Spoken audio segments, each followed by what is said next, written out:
আসসালামু আলাইকুম।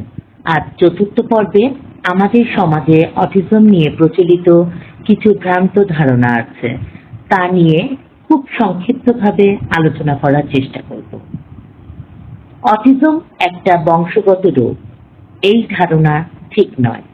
এটি স্নায়বিক বিকাশজনিত সমস্যা। অটিস্টিক শিশুকে অনেকে বাবা মায়ের অভিশাপ বলে মনে করেন।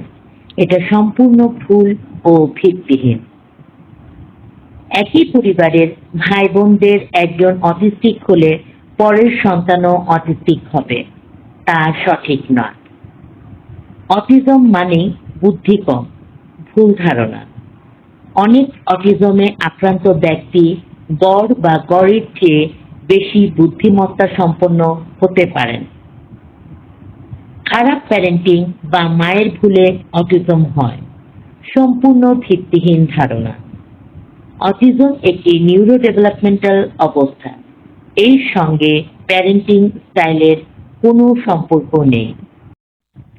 অটিজম ছোঁয়াচে রোগ, সঠিক নয়। এটি কোনো সংক্রামক রোগ নয়, এটি মস্তিষ্কের বিকাশজনিত সমস্যা।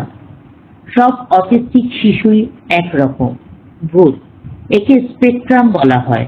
প্রত্যেক শিশুর উপসর্গ, সক্ষমতা ও প্রয়োজন ভিন্ন। অটিজম ভালো হয়ে যায়। অটিজম কোনো সাময়িক অসুখ নয় যে সম্পূর্ণ সেরে যাবে।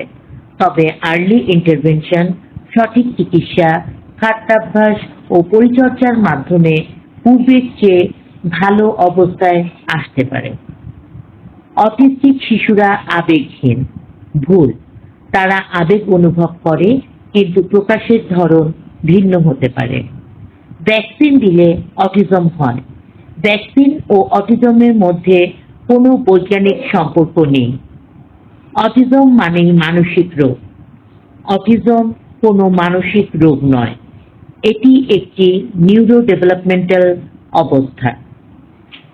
ভালো থাকবেন, সুস্থ থাকবেন। আজ এই পর্যন্তই।